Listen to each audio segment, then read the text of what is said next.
नमस्कार, स्वागत है आप सभी का हमारे इस ऑनलाइन प्लेटफॉर्म पर। आज का हमारा जो टॉपिक है वह टॉपिक है अनुसूची 1 भाग 1 और आर्टिकल 1 से लेकर 4 तक। यानी कि आर्टिकल 1 से लेकर 4 डील करता है किससे? अनुच्छेद 1 से लेकर 4 तक डील करता है 1 to 4 डील करता है हमारे यूनियन से और हमारे यूनियन की जो टेरिटरीज यानी कि संघ और राज्य क्षेत्रों से। यही आर्टिकल डील करता है कि हमारे जो राज्य हैं जिस स्थिति में हैं इसके लिए जो आर्टिकल्स हैं, मसलन आप जम्मू कश्मीर को देखें। जम्मू कश्मीर पहले एक राज्य हुआ करता था, लेकिन आज वह यूनियन टेरिटरीज बन गया है। तो यूनियन टेरिटरीज के बनने के प्रोविजंस भी इसी के तहत हम अध्ययन करेंगे। और इसी में आप जानते हैं कि हमने कुछ अर्जित क्षेत्रों को भी शामिल किया है। मतलब कि ऐसे भी कुछ राज्य हैं जो आज भारत के हिस्सा हैं या भारत के पार्ट हैं, लेकिन यह मूल रूप से भारत के पार्ट नहीं थे। जैसे सिक्किम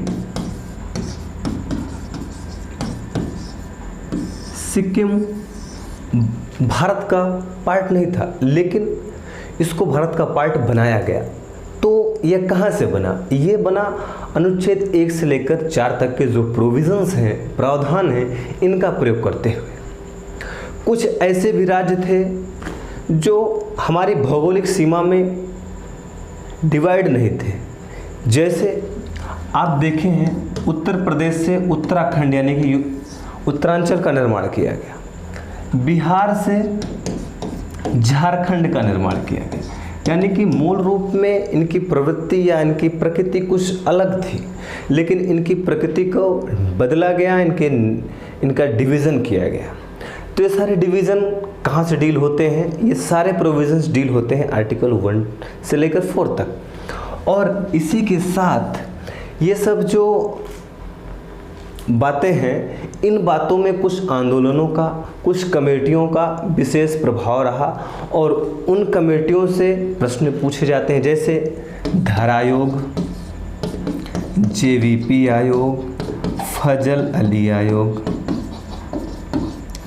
इन सब का विशेष इंपॉर्टेंस होता है और ये सारे हमारे प्रश्न में भी बनते हैं या पूछे जाते हैं। फिर इसी में आप जानते हैं कि जो यूनियन टेरिटरीज यानी कि संघ शासित प्रदेश बनाए जाते हैं, इनकी भी कुछ अलग व्यवस्था है और ये भी इसी के तहत हम अध्ययन करेंगे। तो चलिए क्लास को कंटिन्यू करते हैं। हमने पहले ही बता दिया है कि इसमें हमको क्या क्या अध्ययन करना है। इस स्लाइड को हम आगे बढ़ाते हैं। अब सीधा हम डील करते हैं आर्टिकल पर और आर्टिकल 1 देखते हैं। आर्टिकल 1 में व्यवस्था है इंडिया यानी कि भारत राज्यों का संघ होगा। इसका मतलब क्या हुआ? इसका मतलब ये है कि भारत संघ होगा यानी कि यूनियन होगा। और एक यूनियन होता है, इसको भी हिंदी में संघ ही बोलते हैं। और एक फेडरल होता है, फेडरल को भी हम हिंदी में संघ ही बोलते हैं। तो जब दोनों का अर्थ एक ही है तो हमारे कॉन्स्टिट्यूशन में यूनियन शब्द क्यों लिखा गया? तो यूनियन और फेडरल को हिंदी में भले ही संघ बोलते हों, लेकिन इनके अर्थ अलग अलग हैं। यूनियन का मतलब ये हुआ कि भारत के जितने भी राज्य हैं वे राज्य भारत से समझौता करके शामिल नहीं हुए हैं। इसका मतलब क्या हुआ कि जब ये हमारा देश बना, जो हमारे देश की भौगोलिक सीमा है 32,87,263 वर्ग किलोमीटर, इस भौगोलिक सीमा के जो राज्य हैं वे राज्य भारत से समझौता करके नहीं बने। यानी कि ये नहीं बोले कि हम आपको कुछ शक्तियां दे देते हैं और आपका पार्ट बन जाते हैं, बल्कि भारत ने अपनी प्रशासनिक सुविधा के लिए, प्रशासनिक सुविधा और राजनीतिक सुविधा के लिए इन राज्यों का क्रिएशन किया है, निर्माण किया है। और जब भारत ने इन राज्यों का निर्माण किया है तो ये राज्य भारत से अलग नहीं हो सकते। तो यूनियन की सबसे बड़ी विशेषता होती है कि यूनियन के तहत जो स्टेट होते हैं वो भारत उस राज्य से कभी नहीं अलग हो सकते, और राज्य का मतलब देश। तो इसलिए हमारे संविधान में यूनियन शब्द का प्रयोग किया गया है। और इसी के लिए जानते हैं कि विनाशी राज्यों का अविनाशी संघ बोला जाता है भारत को। क्योंकि अविनाशी संघ बोला जाता है, अविनाशी क्यों बोला जाता है कि ये जो राज्य हैं इनका तो विनाश किया जा सकता है। विनाश करने का मतलब ये नहीं कि मिट्टी का तेल डाल के फूंक दिया जाएगा। विनाश का मतलब यहाँ पर यह है कि जैसे आपको हमने बताया बिहार का डिवीजन कर दिया गया, बिहार का डिवीजन करके झारखंड बना दिया गया। तो ये क्या हुआ, जो बिहार के कुछ भूभाग को अलग कर दिया गया, तो भारत का जो बिहार है इसका कुछ भूभाग अलग हुआ, तो एक तरीके से इसके विनाश हो गया। लेकिन विनाश का मतलब उसको तबाह करने, समाप्त करने से नहीं है, डिवीजन करने से है। जैसे जम्मू कश्मीर था, जम्मू कश्मीर को डिवीजन कर दिया गया, एक जम्मू कश्मीर बना दिया गया और एक लद्दाख बना दिया गया। पहले यह राज्य था, अब इसे यूनियन टेरिटरीज बना दिया गया। तो ये बात है। तो हमारे यूनियन लिखने का मतलब यह है कि कोई स्टेट भारत से कभी अलग नहीं हो सकता। वहीं अमेरिका में संघ है, तो पहले और अब में वहाँ भी अंतर आ गया है। पहले तो जो वहाँ के राज्य थे वो राज्य मिलकर यानी कि समझौते के तहत अमेरिका में शामिल हुए थे और उनको अधिकार था कि वो अमेरिका से अलग हो सकते थे। लेकिन अब वहाँ के भी संविधान में चेंज कर दिया गया है कि वहाँ के भी स्टेट अब अलग नहीं हो सकते। भले वहाँ फेडरल शब्द यूज हुआ है लेकिन वर्क उनका यूनियन जैसा ही है। तो आई थिंक आप यूनियन और फेडरल में अर्थ समझ गए। अब इसी में बात कही गई है इसी आर्टिकल में कि भारत में 3 तरीके के राज्य शामिल होंगे। ये पहला होगा भारत का, मान लीजिए बड़ा क्षेत्र क्या होगा, राज्य क्षेत्र। क्या, राज्य क्षेत्र। इसी में क्या होगा, यूनियन टेरिटरीज। क्या, यूनियन टेरिटरीज यानी कि यूटीज। और इसी में वो भाग भी होंगे जिन्हें भविष्य में अर्जित किया जाएगा। क्या, भविष्य में अर्जित किया जाएगा। इन सब का क्या मतलब हुआ, पहले तो ये समझ लीजिए कि जो राज्य क्षेत्र होगा वह एक विस्तृत संकल्पना है। राज्य क्षेत्र के ही अंतर्गत यूनियन टेरिटरीज भी आते हैं। अभी यूनियन टेरिटरीज की पूरी थीम को हम आगे क्लियर करेंगे। और अर्जित क्षेत्र जिन्हें भविष्य में अर्जित किया जाएगा। भविष्य में अर्जित करने के लिए भारत कैसे प्रयास कर रहा है, देखिए सिक्किम को मिला लिया, पुदुचेरी को भारत में मिलाया, ठीक है। तो ये सब क्या थे, गोवा भारत में मिलाया गया, ये सब अर्जित क्षेत्र थे। जब भारत आज़ाद हुआ तब ये भारत के पार्ट नहीं थे, तो ये सब कहाँ आएंगे, भारत के राज्य क्षेत्र में आएंगे। तो सिंपल सा मतलब राज्य क्षेत्र का यह हुआ कि जितने भी प्रदेश हैं, चाहे वो राज्य हों, सिंपल से राज्य हों, उत्तर प्रदेश, झारखंड, केरला, तमिलनाडु, ये हों, या यूनियन टेरिटरीज जैसे वर्तमान में 8 हैं, और ऐसे क्षेत्र जो भविष्य में भारत का पार्ट होंगे वे सारे क्षेत्र क्या कहलाएंगे, राज्य क्षेत्र। आई थिंक आपको ये बात क्लियर।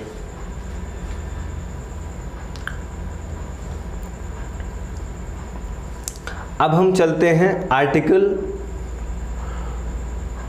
2 की तरफ। और आर्टिकल 2 जो है हमारे संविधान में, वह व्यवस्था किसके करता है, वह व्यवस्था करता है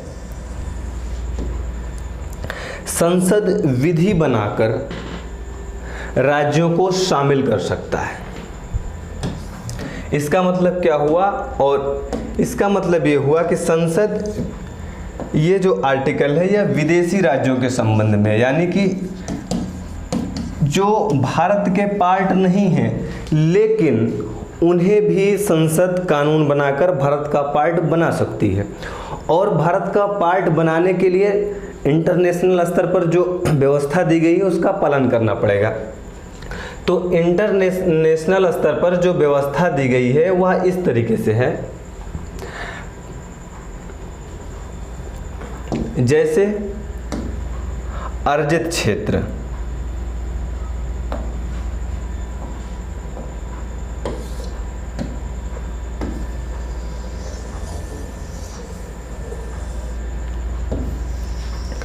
अर्जित क्षेत्र या विजय या चिरभोग, इसका मतलब ये होता है कि भारत, यद्यपि कोई ऐसा भाग है जो भारत का नहीं है लेकिन भारत का वहाँ पर शासन है, लंबे समय तक शासन है। तो जैसे गोवा का प्रकरण था तो गोवा पर पुर्तगाल का अधिकार था, किसका? पुर्तगाल का, लेकिन शासन किसका चलता था वहाँ पर? भारत का चलता था। तो इस माध्यम से जो राज्य मिलाए जाते हैं, उन राज्यों को जो भारत के भाग में शामिल किया जाता है तो उन्हें कहा जाता है अर्जित क्षेत्र या विजय क्षेत्र या चिरभोग। तो इसके तहत पुर्तगालियों से गोवा को भारत में शामिल किया गया। फिर संधि के माध्यम से, यानी कि हम किसी से संधि कर लें कि आप हमारे देश का पार्ट बन जाओ, तो चंद्रनगर, यनम, माहे, करिकल और पांडिचेरी, इन सब पर फ्रांस का अधिकार था, लेकिन हमने उनसे संधि कर लिया कि देखिए ये पार्ट हमको दे दीजिए, अगर आप नहीं दोगे तो फिर भी हम ले ही लेंगे। तो फ्रांस को जो है बात समझ में आ गई, उसने कहा क्या पंगा लेना भारत से, जब इसने ब्रिटेन को भगा दिया है तो हम बहुत दिन तक रुक नहीं पाएंगे और हमारे संबंध भी खराब हो जाएंगे। तो फ्रांस ने एज अ ट्रीटी हमें चंद्रनगर, यनम, माहे और कारिकल क्षेत्रों को दे दिया। अगले तरीके से हम कैसे मिला सकते हैं कि ऐसे क्षेत्र जो दावा रहित हैं, इसका मतलब क्या हुआ? वहाँ पर किसी का भी अधिकार नहीं है। जैसे आप देखते हैं कि पूरा विश्व परेशान है अंतरिक्ष में, कोई मंगलयान भेज रहा है, कोई चंद्रयान भेज रहा है, कोई सूर्ययान भेज रहा है। ये सब क्या है? ये सब अधिकार को बढ़ावा देने के लिए, जहाँ पर किसी का दावा नहीं है, किसी का सरकार नहीं है, ऐसे क्षेत्र हैं, वहाँ पर अपने दावे को बढ़ाने के लिए ये लोग इतना परेशान हैं। अंटार्कटिका में मिशन जैसे गंगोत्री, यमुनोत्री, भारती, ये सब जो बेस स्थापित किए जा रहे हैं, दावा रहित क्षेत्र हैं और यहाँ पर लोग भेजकर अपना झंडा लगा कर अपना पार्ट बना रहे हैं। भारत भी नहीं चूक रहा है। देखो चंद्रमा पर चंद्रयान भेज रहा है, मंगलयान भेज रहा है, शुक्रयान, मतलब कौन कौन से यान भेज रहा है। आप सब टेक्नोलॉजी, साइंस एंड टेक्नोलॉजी में इसको पढ़ते होंगे। तो ये जो साइंस एंड टेक्नोलॉजी है प्रभावित कहाँ से हो रही है? आर्टिकल 2 से। ठीक है, अन्य माध्यम से भी साइंस एंड टेक्नोलॉजी प्रभावित हो रही है, लेकिन यह संविधान से भी प्रभावित है। संविधान के कार्य को भी साइंस एंड टेक्नोलॉजी कर रही है, भारत के क्षेत्र को बढ़ा रही है। तो अंटार्कटिका, गंगोत्री, यमुनोत्री जो भी मिशन है, ये सब इसी के एक भाग हैं। अब अगला क्षेत्र है उपवृद्धि। उपवृद्धि का मतलब ये हुआ कि कोई नेचुरल रीजन से, यानी कि प्राकृतिक कारण से कोई क्षेत्र भारत में मिल जाए। प्राकृतिक कारण का मतलब क्या हुआ? जैसे मान लीजिए ये भारत है और भारत के बगल ही बांग्लादेश है। मान लीजिए यहाँ से कोई नदी बह रही है।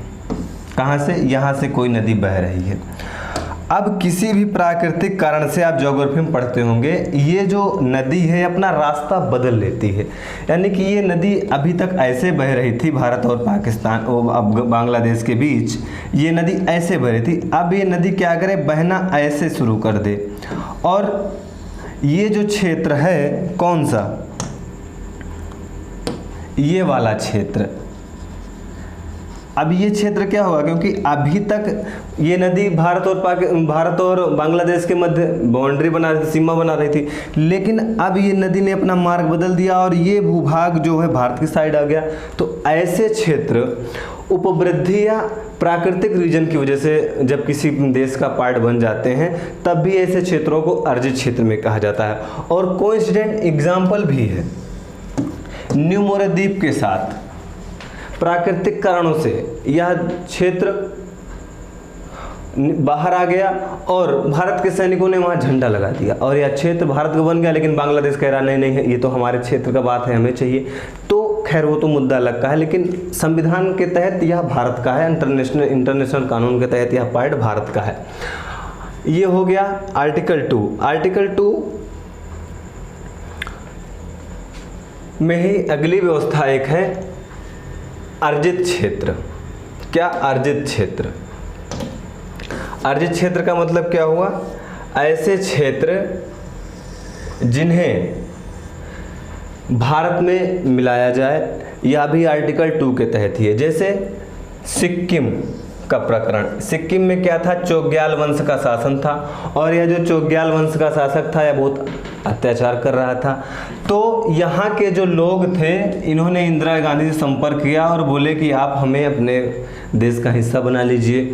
तो इंदिरा जी ने क्या किया, 35वां संविधान संशोधन किया 1974 में और आर्टिकल 2 जोड़ के, आर्टिकल 2A जोड़कर जो सिक्किम है इसे संयुक्त राज्य का दर्जा दे दिया, यानी कि सहानुभूति ली।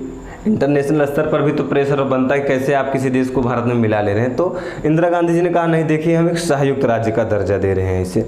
उसके बाद उन्होंने क्या किया कि जब देखा कि इंटरनेशनल स्तर पर कोई विशेष प्रेशर नहीं है और यहाँ की जनता की मनोकामना यही कि वह भारत की नागरिकता ही ले ले, तो इंदिरा जी ने एक अलग से संशोधन किया, उसको नंबर दिया 36वां नंबर और 1975 में 22वें राज्य के रूप में सिक्किम को भारत का भाग बना लिया। तो आपने देखा कि अर्जित क्षेत्र के तहत किस प्रकार से पुदुचेरी को, यनम, माहे इन सब को भारत में मिलाया गया, सिक्किम को मिलाया गया। अब हम चलते हैं आर्टिकल 3 की तरफ। आर्टिकल 3 में संसद को राज्यों के पुनर्गठन की शक्ति दी गई है और इसमें पुनर्गठन में क्या है, संसद किसी भी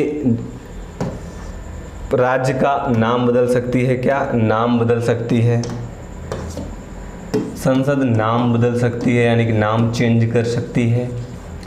उनका जो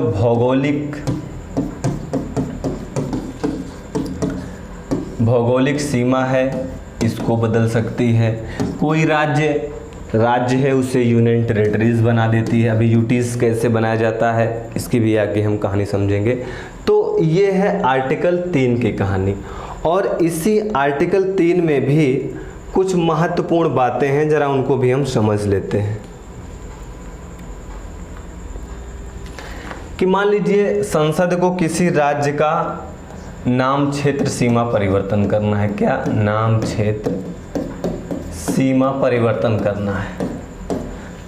तो इसका मतलब ये नहीं कि संसद एक कानून मुंह बोल कर ही कर देगी या ऐसे ही आंख मूंद कर देगी। इसके लिए एक प्रॉपर व्यवस्था है। प्रॉपर व्यवस्था ये है जो प्रश्न बार बार पूछता है कि राष्ट्रपति की पूर्व अनुमति लेनी पड़ेगी। मान लीजिए बिहार के संदर्भ में जब झारखंड को अलग किया गया होगा तो उस समय के तत्कालीन राष्ट्रपति की पूर्व अनुमति ली गई होगी और बताया गया होगा कि देखिए हम झारखंड एक नया स्टेट बनाएंगे और इसको हम बिहार के भूभाग से बनाएंगे। फिर जब राष्ट्रपति साहब की अनुमति मिल जाती है तो जो राज्य प्रभावित हो रहा है, प्रभावित राज्य का मतलब कि मान लीजिए बिहार ही प्रभावित हो रहा है क्योंकि बिहार से ही झारखंड का निर्माण हो रहा है, तो बिहार विधानसभा को एक प्रस्ताव भेजा गया होगा कि देखिए हम आपके जो भूभाग है इसको हम कम करेंगे और एक नए राज्य का निर्माण करेंगे। अब राज्य को जब सूचना प्रेषित की गई उसके लिए एक समय सीमा दी जाएगी, समय सीमा दी जाएगी कि आप इस समय सीमा के तहत हमें अपनी राय दें। अब राय में यह यस भी बोल सकता है और नो भी बोल सकता है कि हाँ, मान लीजिए यस बोल दिया कि हमारे राज्य का आप परिवर्तन भौगोलिक सीमा बदल दीजिए, तब तो कोई बात ही नहीं है। मान लीजिए उसने नो बोल दिया तो इसका इफेक्ट क्या होगा, इसका इफेक्ट का कोई इंपॉर्टेंस नहीं, यानी कि नो इंपॉर्टेंस किसके संदर्भ में, संसद के संदर्भ में। संसद चाहे के ऊपर डिपेंड करता है कि इसने यस बोला है कि नो बोला है। अगर संसद चाहे तो इसको कंसीडर कर सकती है, ना चाहे तो ना कंडीशन कर सकती है, क्योंकि कंसीडर करना और ना कंसीडर करना ये किस पर डिपेंड करता है, ये डिपेंड करता है हमारी पार्लियामेंट पर। तो सिंपल सा मतलब ये हुआ कि जो सिफारिश राज्य के द्वारा दी गई है वह बाध्यकारी नहीं है। क्या बाध्यकारी नहीं है, बाउंडिंग नहीं है कि बात माने कि ना माने। तो ये आर्टिकल 3 की ही जानकारी थी। अब हम चलते हैं आर्टिकल 4 की तरफ, उसके बाद हम कुछ और इम्पोर्टेंट बातों को जानेंगे।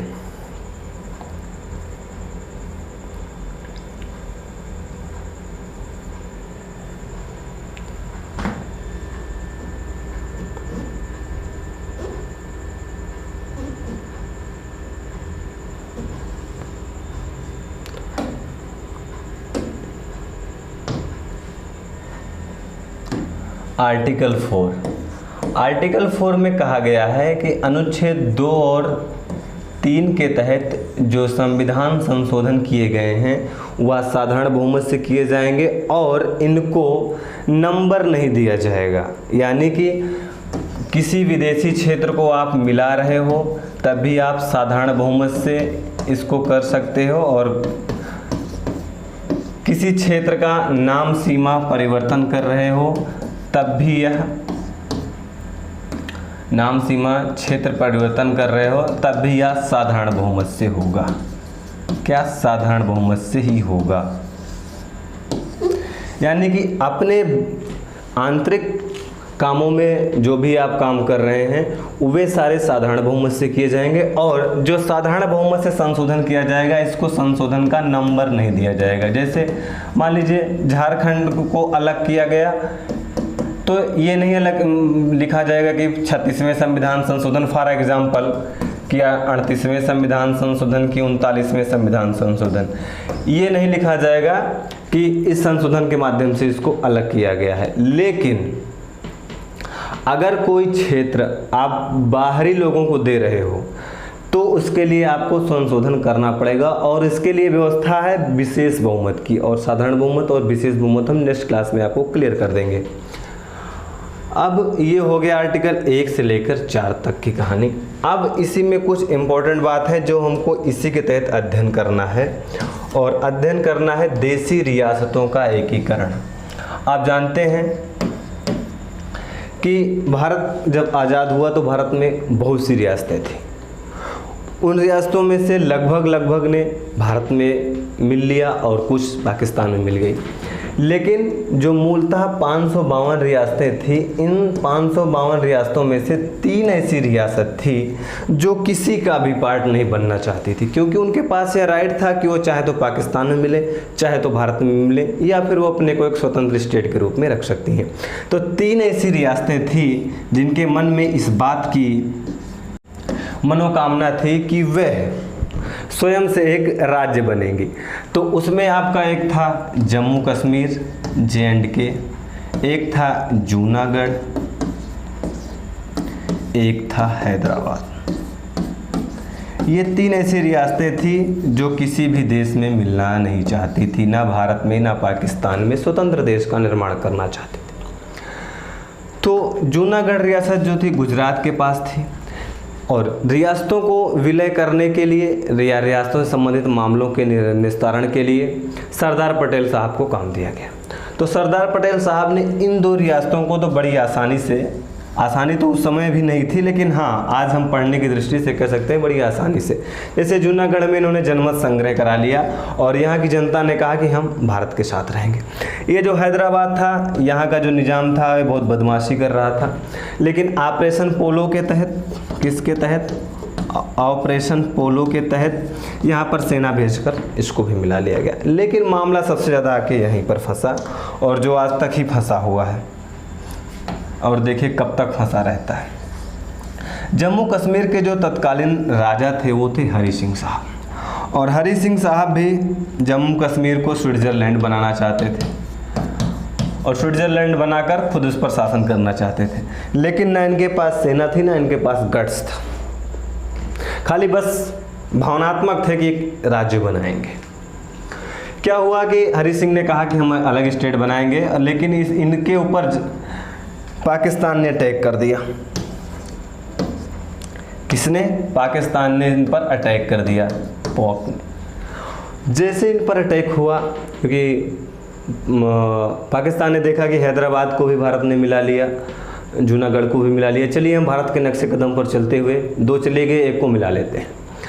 तो पाकिस्तान ने अपनी सेना भेज दी। जैसे ही सेना भेजी, ये परेशान। कौन परेशान? हरि सिंह परेशान। दौड़े दौड़े हमारे देश के प्रधानमंत्री पंडित जवाहरलाल नेहरू के पास आए, और तत्कालीन हमारे गृह मंत्री सरदार पटेल साहब आए, और सरदार पटेल साहब को रियासतों की भी जिम्मेदारी दी गई। तो सरदार पटेल साहब हमेशा 2 चीज़ें अपने पास रखते थे। पहली चीज़ जो होती थी वो विलय पत्र होता था। क्या? विलय पत्र, यानी कि इंस्ट्रूमेंट ऑफ एक्सेशन, और दूसरा इनके हाथ में लड्डू और गन दोनों होती थी। तो जब हरि सिंह आए तो हरि सिंह साहब से हमारे सरदार पटेल साहब ने एक ही बात बोली कि देखिए, इन्होंने कहा कि हरि सिंह ने कहा कि हमारी सुरक्षा कीजिए। पटेल साहब ने कहा सुरक्षा हम एक ही शर्त पर करेंगे, और हम इतनी रियासतों की सेवा कर रहे हैं, सुरक्षा कर रहे हैं, आपकी भी सुरक्षा और सेवा करेंगे, लेकिन आपको एक काम करना पड़ेगा। हरि सिंह बोले आप जल्दी बोल दीजिए हमें क्या करना है।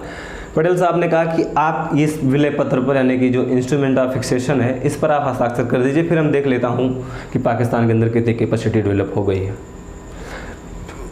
हरि सिंह ने कहा एक पत्र नहीं लाइए, इसे 50 पत्रों पर मैं साइन कर दूं, लेकिन आप हमारी रक्षा और हमारी जनता की रक्षा करें। सरदार पटेल साहब ने कहा बस एक ही जगह साइन करो, बाकी तो हम कर ही लेंगे, क्या करना है आगे। तो हरि सिंह ने विलय पत्र पर हस्ताक्षर कर दिया, और हमारे देश के गृह मंत्री साहब सरदार पटेल साहब जी ने यहाँ पर अपनी सेना भेज दी, और सेना, इन पाकिस्तानी सेना को खदेड़ भी दिया, लेकिन नेहरू जी ने उसमें बीच में इंटरफेयर किया, और ऐसा इंटरफेयर किया कि आज तक कुछ भाग हमारा जो जम्मू कश्मीर का है वह पाकिस्तान के पास है, और उसी कुछ भाग में से पाकिस्तान ने चीन को गिफ्ट कर दिया है। तो ये थी कहानी रियासतों के एकीकरण की। अब 1950 में हम देख लेते हैं कि जो भारत के राज्य थे, इनकी कैटेगरी जो थी वह 10 थी। क्या 10 थी? उसमें पहली कैटेगरी थी का, और का श्रेणी में कैसे राज्यों को रखा गया था जिसमें ब्रिटिश गवर्नर का शासन था। ऐसे राज्यों को राज्य भारत के संविधान में भी स्थान दिया गया, और शासन भारत के माध्यम से होता था, लेकिन कैटेगरी वही थी। तो इसके तहत 9 राज्य थे। फिर भाग खा के तहत राज्य विधानमंडल और शाही शासन को रखा गया। इसके तहत भी कितने थे? 9 थे। वनडे एग्ज़ाम के लिए, पेट एग्ज़ाम के लिए, और जो भी एग्ज़ाम्स हैं, चाहे हरियाणा का एग्ज़ाम हो, पीसीएस का एग्ज़ाम हो, इन सब में ये सब पूछा जा सकता है कि श्रेणियाँ कितने प्रकार की थी? 4 प्रकार की थी, और उसमें कितने राज्य थे। और ब्रिटिश आयुक्त प्रांत थे, या इनको गा श्रेणी में रखा गया था, और ऐसे राज्यों की संख्या 10 थी। और अंत में जो भाग घा था उसमें अंडमान रखा था। लेकिन कालांतर में अभी आगे हम पढ़ेंगे कि इस डिवीज़न को समाप्त करके केवल 2 डिवीज़न बना दिए गए थे। इन सबको हम आगे पढ़ेंगे।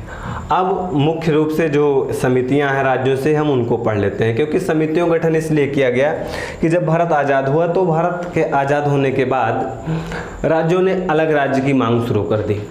अलग राज्य की मांग शुरू कर दी भाषा के आधार पर खास करके। तो ऐसी स्थितियों से निपटने के लिए धर आयोग को गठित किया गया। और यह गठन कब हुआ? गठन हुआ जून 1948 में, और इन्होंने अपनी रिपोर्ट दे दी जिसमें, और इन्होंने रिपोर्ट दिया कि भाषा के आधार पर राज्यों का गठन ना किया जाए। किसका? भाषा के आधार पर राज्यों का गठन ना किया जाए। तो ये रिपोर्ट हो गई। फिर अगली रिपोर्ट जेवीपी गठित की गई, और जेवीपी कमेटी में जैसे जवाहरलाल नेहरू, और वी से वल्लभ भाई पटेल साहब, और पी से पट्टाभी सीतारमैया, ये 3 लोगों के माध्यम से कमेटी गठित की गई। अब जिस कमेटी में सरदार पटेल हैं, उस कमेटी में इस बात को तो स्वीकारा नहीं जा सकता कि भाषा के आधार पर राज्यों का गठन किया जाए। तो इस कमेटी ने यह स्वीकार किया या अपनी रिपोर्ट दी कि भाषाई आधार पर राज्यों का गठन नहीं किया जा सकता। जैसे ही इस कमेटी ने ये बात कही कि राज्यों के आधार, भाषा के आधार पर राज्यों का गठन नहीं हो सकता, आंदोलन जो उस समय हो रहा था, एक मद्रास के पोट्टी श्री रामुल्लू थे। क्या? पोट्टी श्री रामुल्लू थे, और ये पोट्टी श्री रामुल्लू भाषा के आधार पर राज्यों के गठन की बात कर रहे थे। भाषा के आधार पर, और एक कह रहे थे कि तेलुगु भाषा के आधार पर मद्रास से एक अलग प्रांत का गठन किया जाए, आंध्र प्रदेश का। जब इन आंदोलन करते करते इनकी मृत्यु हो गई तो सरकार प्रेशर में आ गई। सरकार के विरुद्ध लोग सड़कों पर और अधिक उतर आए। तो सरकार प्रेशर में आकर 1953 में भाषा के आधार पर एक पहले स्टेट का गठन किया, और उसका नाम था आंध्र प्रदेश। तो ये कहानी हो गई। जब आंध्र प्रदेश का गठन कर दिया गया भाषा के आधार पर, तो और राज्य भी आंदोलन करने लगे कि अब तो रास्ता साफ ही हो गया कि जब तेलुगु भाषा के आधार पर आंध्र प्रदेश का गठन हो गया तो हमें भी आंदोलन करना चाहिए और अलग स्टेट बना लेना चाहिए। तो फिर सरकार सदमे में आई, परेशान हुई। फिर सरकार ने एक आयोग गठन कर दिया गया और उस आयोग का नाम था फजल अली आयोग। अब फजल अली आयोग का जब गठन किया गया, इन्होंने 1953 में गठित किया गया और 1955 में हमने रिपोर्ट दी। और इन रिपोर्ट में इन्होंने कहा कि भाषा को एक और एकमात्र आधार न बनाया जाए, यानी कि इन्होंने एक तरीके से यह तो स्वीकार कर लिया कि भाषा के आधार पर राज्य का गठन हो, लेकिन इन्होंने एक भाषा एक राज्य, यानी कि एक राज्य में केवल एक भाषा के बोलने वाले लोग हों, ऐसा राज्य ना बनाया जाए। बहुसंख्यक आधार पर राज्य का गठन भाषा के आधार पर हो जाए। लेकिन मान लीजिए कोई मराठी भाषी राज्य है और उस मराठी भाषी राज्य में अंग्रेजी बोलने वाले हैं, हिंदी बोलने वाले हैं, तमिल बोलने वाले हैं, तो उनको वहाँ से भगाया ना जाए। ये इन्होंने पहली रिपोर्ट दी। फिर उन्होंने वही रिपोर्ट दी जो हर बार जो भी आएगा वही देगा कि अखंडता को ध्यान में रखा जाए, सुरक्षा को ध्यान में रखा जाए, सांस्कृतिक एकरूपता को ध्यान में दिया जाए। इन सब से कोई विशेष मतलब नहीं है, ये हर जगह फिट हो जाती हैं। सामाजिक आर्थिक न्याय हर जगह फिट होता है, कुछ भी लिखो कुछ भी बोलो, ये बोल दो। तो ये हुआ। अब भी क्या हुआ कि जो हमारे 4 राज्यों का डिवीज़न था, उन 4 राज्यों का डिवीज़न समाप्त कर दिया गया। कि कौन सा डिवीज़न? 4 राज्यों का डिवीज़न। अभी आपको हमने कुछ देर पहले बताया, जैसे जब 1950 में कितनी श्रेणियां थी राज्यों की? 4, A, B, C, D। इन सारों डिवीज़न को कब समाप्त कर दिया गया? 1956 में 7वें संविधान संशोधन के माध्यम से। और केवल 2 डिवीज़न बनाए गए। पहला डिवीज़न बनाया सिंपल राज्यों का और दूसरा डिवीज़न बनाया गया संघ शासित प्रदेशों का। किसका? संघ शासित प्रदेशों का। अब 1956 के बाद जो भी राज्यों का निर्माण हुआ है हम उसको भी जान लेते हैं। जैसे बम्बई से गुजरात और महाराष्ट्र का निर्माण किया गया, यानी कि बम्बई को 2 भागों में बांटा गया और वहाँ से गुजरात और महाराष्ट्र का निर्माण किया गया। फिर दादरा नगर हवेली को 1961 में यूटीज का दर्जा दिया गया और यहाँ पर दादरा नगर हवेली में पुर्तगाल का शासन था। गोवा दमन द्वीप को 1961 में पुर्तगाल से भारत में लिया गया। पांडिचेरी को फ्रांस से लेकर भारत का पार्ट बनाया गया। नागालैंड का निर्माण नागा पहाड़ी और असम के त्वेंगसांग जिले को एक करके बनाया गया। पंजाब से हरियाणा, चंडीगढ़, हिमाचल प्रदेश का निर्माण किया गया, यानी कि पंजाब का डिवीज़न किया गया, उससे हरियाणा बनाया गया, चंडीगढ़ बनाया गया और हिमाचल प्रदेश बनाया गया।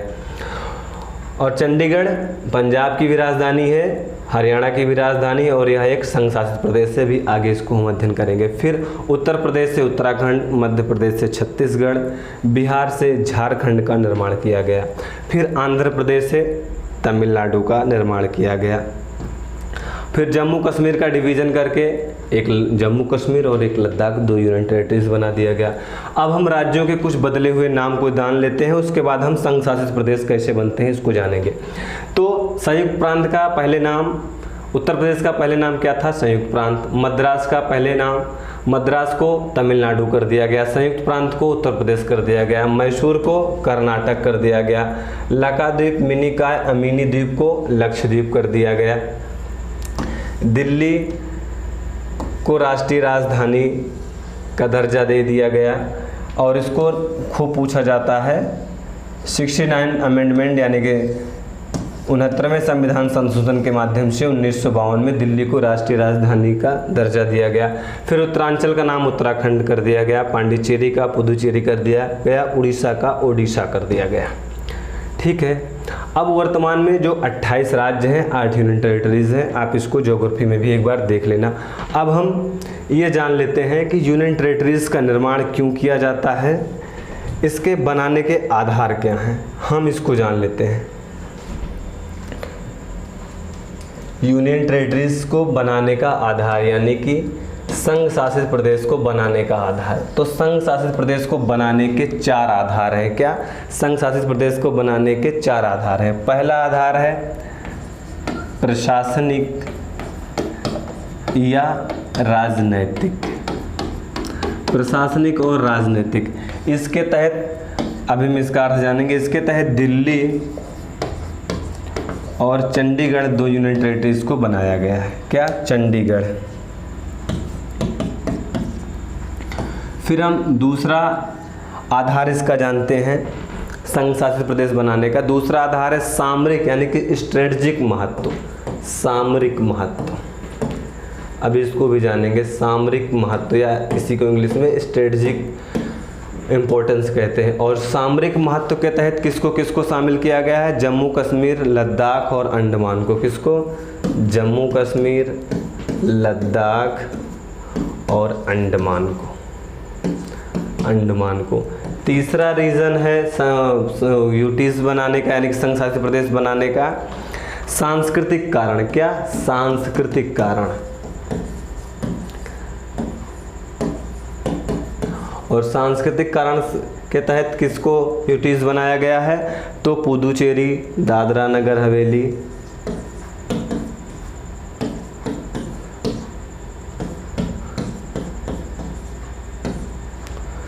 और चौथा जो एक रीज़न है यूनियन टेरिटरीज बनाने का वह है शेड्यूल ट्राइब्स की एरिया यानी कि एसटी एरिया।